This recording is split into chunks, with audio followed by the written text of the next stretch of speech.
Hello everyone and welcome to Cabin Life Updates Part 1 in Maryville, Tennessee.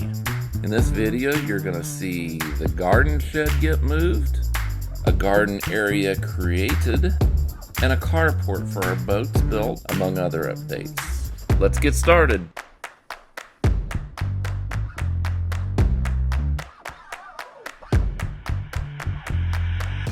We had a local business, Murphy's Bobcat, level the ground first to grade, and then 411 Buildings built the structure, which ended up being 35 by 18.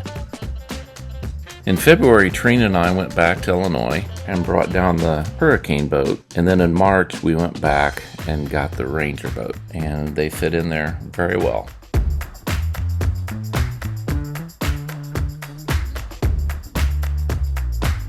These are Tennessee flagstone.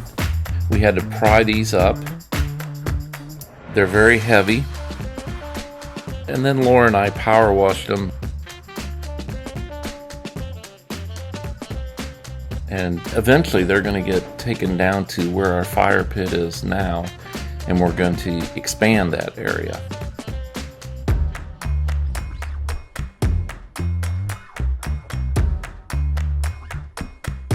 We cut down trees last year and we saved a few of the trunks. They're going to be used for benches. So in February, I put them on my trailer and took them to a local sawmill, father-son team, and they split them in half.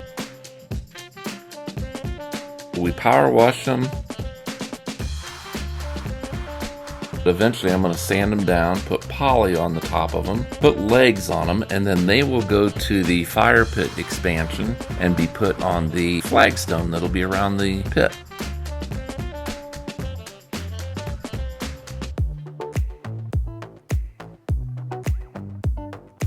This was a larger area of landscape that we wanted to put down fresh mulch this spring.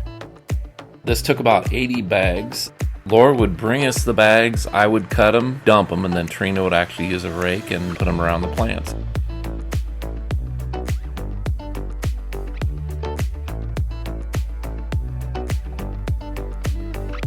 We used WIT transport to move our garden shed. He has a strap to actually hoist the shed up onto his bed.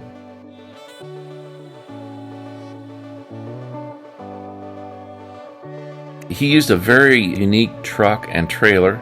He can maneuver the bed of the truck with a remote.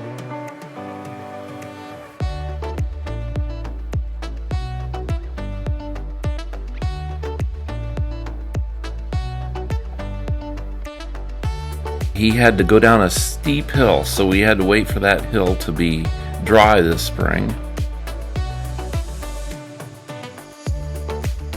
We made a path through the trees.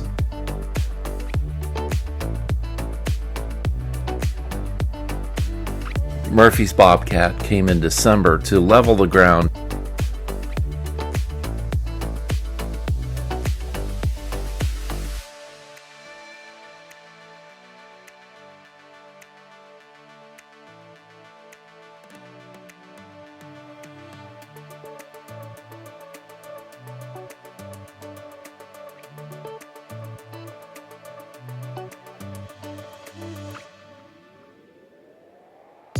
It actually probably took longer for him to level the shed than it did to move it, because once he gets it in place, he has to use concrete blocks and get everything level.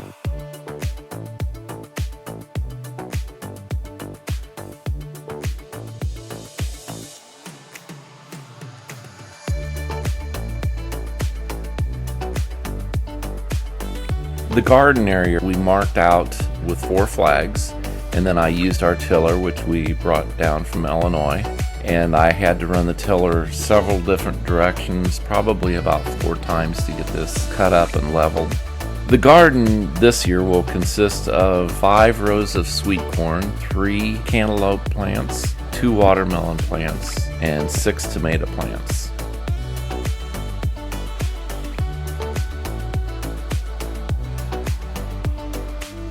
We wanted to plant some fruit trees. We ended up with 2 peach trees, 4 apple trees, and 2 cherry trees. I rented a hydraulic powered post hole digger. It only came with a 12-inch auger, which is as big as you could put on that machine, so I had to do multiple holes to get it big enough for the roots to be able to go out.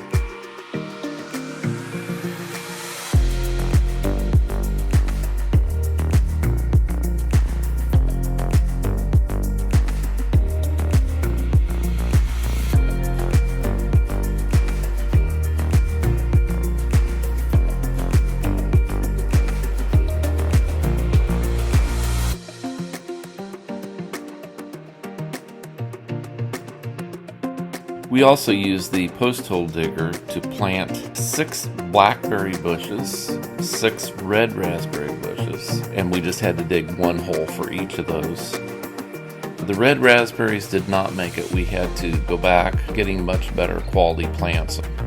We put mulch around all of them. I got cattle panels to let them, as they grow, be able to vine up those panels to give them some stability.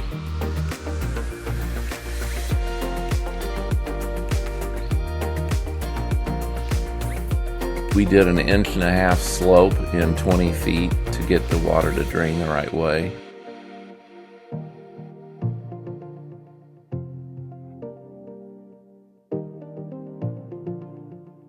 Rainwater runs off and fills the totes, and we're able to capture that to water our plants. So far, it's working out very well.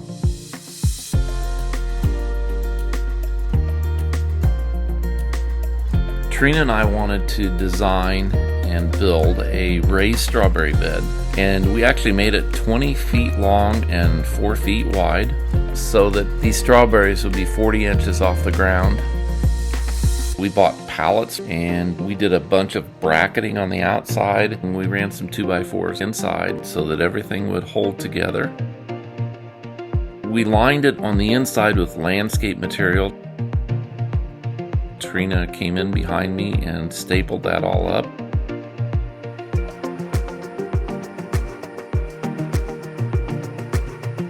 Then we filled it with red clay to about the top 6 inches.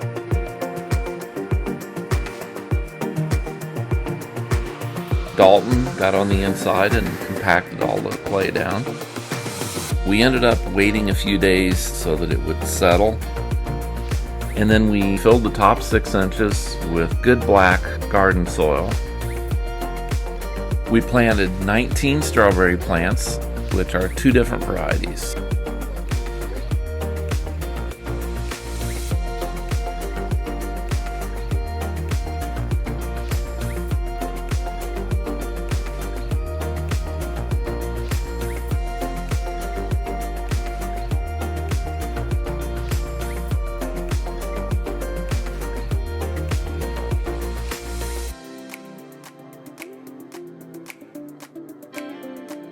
We're trying a different style of tomato cages this year from what we had in Illinois.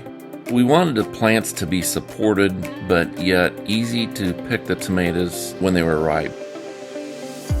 We bought cattle panels and we cut them in half and folded them over. And this will be like a teepee structure over the tomatoes.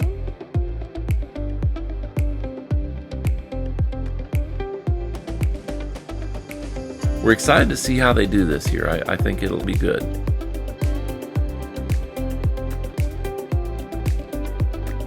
So stay tuned for Cabin Updates Part 2, where you'll see where we're going to build a new 40 by 60 garage.